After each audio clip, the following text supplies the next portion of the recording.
eles não acontecem no meio de boas situações, no meio de uma vida abundante. Boa parte dos chamados que eu conheço advém de um lugar de dor. Boa parte dos chamados das pessoas que eu vi o Espírito Santo separar para ele veio de um momento de caos e de dor. E não é diferente no livro do profeta Samuel. O povo de Israel sai do Egito depois de Deus ter separado eles através da vida de José, de Abraão, dos patriarcas. E o texto sagrado fala que o Senhor tira eles da terra do Egito para levar eles para o Monte Sinai. E no Monte Sinai o Senhor iria dar a eles as leis, aquilo que iria reger a nação. Quando eles estivessem no meio das nações que não conheciam a Deus, eles pudessem ser exemplo e testemunha do Senhor, para que em ti serão benditas todas as famílias da terra. O propósito de Deus nunca foi centrado apenas nos patriarcas e Abraão, mas que era para partir da nação de Israel, todas as famílias da terra serem alcançadas por Deus. Então o texto nos diz que eles estão no Sinai, recebendo as leis, e o Senhor leva eles para a terra prometida. Da geração de 20 anos para baixo, entram na terra prometida, e ali o Senhor diz assim: termine com todas as nações, vocês serão julgamento para as nações que moram nessa terra. Vocês serão responsáveis por arrancar o Moabita, o Amalequita, todos os fereceus, os jebuseus. Vocês vão tirar da terra aqueles que estão plantados aqui, que se tornaram abomináveis ao meu nome, que muitas vezes sacrificaram crianças, mataram mulheres, agiram com injustiça. E Deus queria colocar a nação para que eles fossem juízo para aquelas demais nações. A Bíblia diz que era para a nação de Israel arrancá-los dali e tomar o lugar que era deles. Diga assim comigo: a minha promessa diz respeito a uma batalha. Deus não vai te dar tudo de uma vez, já que você não sabe lutar. E por isso você está aqui hoje para aprender como fazer isso de forma correta, na direção de Deus. Porque muitas vezes nós queremos lutar com a força do nosso braço, ou segundo o nosso intelecto. Ou muitas vezes nós queremos ser melhores do que o Senhor. Não, Deus, deixa tadinho, deixa eles aí. E as pessoas vão deixando seus pecados de estimação por perto. Quando Deus diz: entra e arranca, tira tudo aquilo que eu disse para você arrancar. E o texto sagrado nos fala que ao invés de eles tirarem as nações pagãs dali, eles começaram a conviver junto. E a convivência trouxe para eles algumas dores, porque eles começaram a se casar, se misturar com as outras famílias, e eles começaram a instaurar um caos, porque eles adoravam deuses junto com aquelas nações, deuses do qual não era Deus verdadeiro. E o Senhor falou para vocês serão um exemplo. Amados, o caos se instaurou no meio da nação. Não havia, na época dos juízes, se levantava um, aí o povo se alinhava. Quando Deus dava vitória, o povo desviava. E aí o Senhor levantava outro juiz, Jefité, Sansão, Débora e por aí vai. E o Senhor levantava outros, e aí a nação ia lá e pecava contra o Senhor e ficava escravizada de novo. Nem parece com a história de alguns de nós. O Senhor está liberando a palavra para você. Ele está falando para você: tira do teu meio tudo aquilo que eu não gosto, porque isso vai ser tropeço para você. E a Bíblia Sagrada nos fala que diante do caos moral, os juízes, 1 Samuel, o livro de Samuel, o que aconteceu através da vida de uma mãe que orou pedindo um filho, e esse filho nasceu chamado Samuel.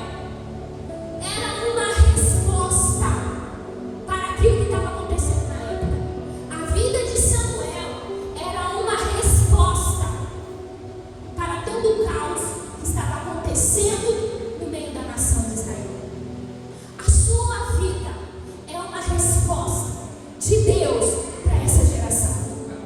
A sua vida, vou repetir, é a resposta de Deus para essa geração. Mas é preciso nós sairmos do lugar do conforto, do comodismo. Nós precisamos ir aonde Deus quer. Nós precisamos fazer aquilo que Deus quer. E dentro desse livro nós temos três personagens principais. É Samuel, Saul e Davi. Samuel foi um juiz. Saul e Davi estavam reinando no meio do povo. E do capítulo 1 ao capítulo 3, nós temos que os próprios sacerdotes estavam na casa do Senhor cometendo torpeza, cometendo engano. E o texto nos fala que no capítulo 1 está havendo, olha aqui para mim, um conflito familiar. O capítulo 1 é o capítulo da Penina e da Ana brigando. No capítulo de número 2, Ana já recebe a vitória. E aí a Bíblia diz que Deus, através do cântico de Ana, demonstra para o povo, a partir daquele momento, que haveria uma oposição da parte de Deus contra os orgulhosos e que Deus haveria de exaltar os humildes. O cântico de Ana, quando ela já entrega Samuel no templo e quando ela está celebrando a Deus pela vitória que ela recebeu, ela canta ao Senhor, falando: Senhor, apesar do caos humano, apesar de tudo que eu estou vendo acontecer, o Senhor Deus estabeleceu o seu propósito e o Senhor há de cumprir o teu plano. Ana está cantando ainda no meio do caos, porque nada havia acontecido. Quando Ana começa a cantar, Ana está dizendo assim: o Senhor vai ungir o rei, o Messias que há de vir governar o seu povo. Ana canta sobre o Messias, alguém que ela nem conhecia. E no capítulo 3, Deus fala com Samuel. E aí vem a parte do chamado.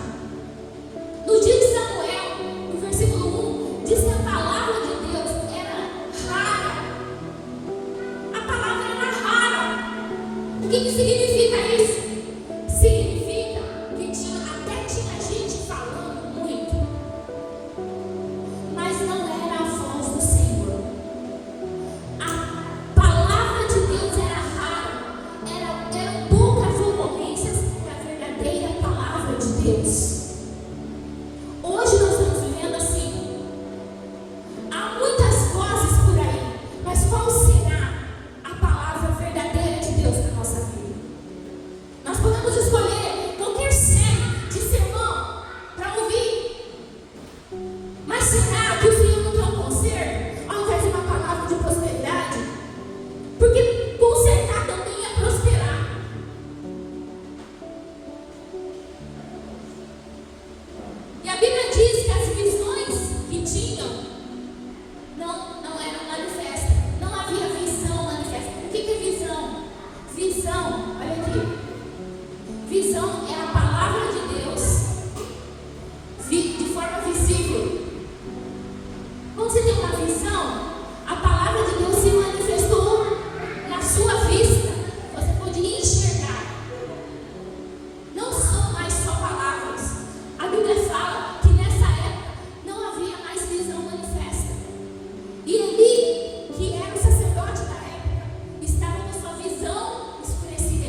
ele tem a ver com a sua orientação, tem a ver com a sua existência.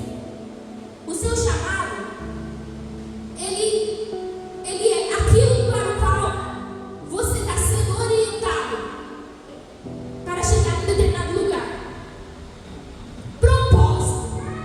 Propósito, ele é aquilo que te realiza, que te faz dar sentido, que nos satisfaz. O propósito, ele dá sentido para a nossa vida. É aquilo que você faz para assim, olha, eu poderia estar em qualquer lugar do mundo, mas isso aqui, eu me realizo fazendo isso. Olha só, e vocação é o veículo. Todo mundo tem uma vocação. A vocação, por exemplo, tocar, cantar, pregar. Você tem vocações, outros em serviço, outros fazendo doações. Cada um tem uma vocação. Então, o propósito é um tema central na tua vida. É aquilo que Deus te dá como sentido. É a partir de que Deus te chama. E Deus usa a sua vocação para fazer o propósito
veias azuis, artérias vermelhas. Ele foi descendo o corpo humano, colocando pele. No ventre da tua mãe, o Senhor foi te criando e te estabelecendo e te formando. Essa daqui vai fazer a diferença nos dias dela. Deus criou você e deu uma rota. Estou sozinha nesse mundo, não tá? Deus já criou a sua rota, do início ao fim. Eu falo do início ao início, porque a morte é o início da eternidade com Deus. É viver para sempre, sem dor, sem mágoa, sem tristeza. Deus queria dar rota para nós. Samuel, quando ouve, ele não reconhece a voz de Deus. E aí eu quero falar para você que sempre nós estamos procurando alguém para seguir. Nós sempre estamos atrás de um modelo. Estamos atrás de alguém para se espelhar, para copiar. Porque muitas vezes é melhor andar igual todo mundo. E a gente anda igual todo mundo para não se sobressair, para não ser atacado. Mas o que é a natureza humana, querido? O que diz respeito à natureza humana, o que significa a natureza humana? É um conjunto de traços diferentes. Olha aí do lado, vê se tem alguém idêntico a você. Vamos melhor, sai aqui fora e procura na rua. Ah, tá bom, então vamos na cidade de Marília. Tá bom, então vamos procurar alguém parecido a você no estado de São Paulo. Tá bom, então vai dar. Vamos procurar no Brasil? E se a gente alargar isso para a América do Sul? Você pode procurar alguém idêntico a você no mundo inteiro. Não há ninguém igual a você. Sabe por que isso? Porque essa é a sua natureza. É ser diferente do outro. É ter um propósito específico que vai somar junto com o outro. E muitas vezes Deus nos criou diferente. E nós queremos ser iguais. Nós queremos copiar. Queremos fazer idêntico. Nós não precisamos ser iguais aos outros. Na maneira de pensar, de agir e de sentir. Nós podemos até concordar. Mas nós não podemos querer copiar o chamado que o outro tem. Porque existe um chamado específico para cada um de nós. As mães, a sabedoria de mãe, né? Mãe, eu estou fazendo porque todo mundo faz. A mãe olha e diz a sabedoria, né? Você não é? Você não é todo mundo. E aí, qual é o padrão para mim, Júlio? O padrão para mim, para você, é Mateus 5,48. Sede vós perfeito, assim como perfeito é o vosso Pai que está no céu. Eu não sou perfeita. Você já pensou aí? Eu não sou perfeita. Sabe por que o Senhor está falando isso? Sede vós perfeito. Porque a perfeição não depende de você. Depende do Cristo. Cristo é perfeito? Sim ou não? E ele falou assim: sede vós perfeito. À medida que você começar a andar com ele, se parecer com ele, a perfeição dele vem sobre você. Olha só, em segundo lugar, em primeiro, eu disse aqui que o chamado para o extraordinário precisa vir da parte de Deus. Você precisa ouvir que Deus está te chamando. Não é por uma visitinha básica na igreja. Não é por de vez em nunca eu vou lá. Deus está te chamando para algo profundo. Você quer viver uma vida extraordinária? Eu vou te falando que eu vivo essa vida. Todos os dias. Eu falei para minha mãe essa semana. Falei: mãe, eu tenho duas opções. Acordar ouvindo: câncer vai voltar, você vai morrer de câncer. Você já passou 4 vezes pelo câncer lá atrás. Por que não? Ele vai voltar. Todos os dias essa voz aparece para mim. Eu posso escolher essa voz ou escolher a voz que diz assim para mim: eu sou um milagre. Eu estou viva hoje. Eu sou mais um milagre andando sobre a terra. Porque humanamente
que o chamado vem de Deus para você. E é Deus hoje aqui que está te chamando. Deus não mudou toda a mensagem 4 horas da tarde para estar falando com essa parede. Deus está falando com pessoas aqui de forma específica. Por quê? Gênesis capítulo 1, versículo de número 27, diz assim, que Deus criou você à imagem e semelhança dele. 1 Pedro capítulo 2, versículo 9. É Deus que está te chamando, sabe por quê? Porque você é imagem e semelhança. E também, 1 Pedro capítulo 2, verso 9 diz assim, que você é raça eleita, sacerdócio real. É gente que intercede por gente, diante do Pai, junto com Jesus. Nação santa, gente separada do pecado, povo de propriedade exclusiva de Deus. Você tem um nome. E para que eu tenho tudo isso? Para anunciar a virtude, para anunciar poder daquele que te chamou das trevas para sua maravilhosa luz. Deus te chamou. Em João capítulo 1, versículo 12. Por que é para você o chamado? Porque Deus só dá o chamado para quem o recebe, mas a todos quanto o receberam, deu-lhes o poder de serem feitos filhos de Deus. A saber, os que creem no seu nome, que não nasceram do sangue e da vontade da carne, da vontade do varão, mas nasceram segundo a vontade de Deus. É você que Deus está chamando. Sabe por quê? Porque 1 Coríntios capítulo 12, versículo 27 diz que você é santuário e morada do Espírito Santo. Deus te chamou e a Bíblia fala que você é membro do corpo de Cristo. Você tem uma obra para ser feita no corpo de Cristo. Não é ser igreja sozinha. Eu estava comentando hoje no grupo sobre isso. As pessoas acham que essa igreja é dentro de casa. Parabéns. A igreja toda está resumida só em você e na tua casa. Que pretensão. Ser igreja é estar ligado em Cristo, no corpo de Cristo, em comunhão, na congregação. Então, desigrejado aí, você já sabe que está fora da direção. Você é chamado por Deus. 1 Coríntios capítulo 6, versículo 19 diz que você, o seu corpo, é santuário do Espírito e ele habita em você. E você não é de si mesmo. Você não é mais dono de você. E você foi comprado por preço. Glorificai a Deus no vosso corpo. Aleluia. Jeremias, eu já falei aqui, capítulo 1, versículo 5. Porque antes que te formasse no ventre da tua mãe, eu te chamei. Te separei, te escolhi. E eu tenho propósito na tua vida. Samuel está sendo chamado por Deus. Está indo para outro lugar. Samuel está sendo chamado por Deus. E ele está indo ali. E o Senhor está dizendo aqui: tem muita gente que é chamada por Deus e está indo para outro caminho. E o Senhor está dizendo para você: vem e ouve a minha voz. Que faça cessar as vozes daqueles que você admira tanto. E que muitas vezes você está se perdendo, ouvindo companhia, ouvindo amigo, conselho de gente mais velha, que diz: você não precisa ser fanático, serve a Deus, mais ou menos de longe. Deus entende. Não, Deus quer você totalmente rendida, totalmente prostrado diante dele, totalmente envolto na sua presença. Você precisa ouvir a voz. Samuel reconhece que a voz do chamado dele não estava no homem. Dá para ver quem é que está no chamado envolto em pessoas, porque ele se frustra. Quem está com o chamado em Cristo, amados, eu estou no Evangelho há alguns anos, 2 décadas e meia. Legal, assim, um mar de muito tempo. Eu já vi tanta coisa. Eu já fui viver nos bastidores. Eu quase morri espiritualmente. Se eu fosse olhar para o testemunho de alguns, eu não estava mais aqui. Mas aí as pessoas falam assim: você crente, não viu o que fulano fez? Que a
está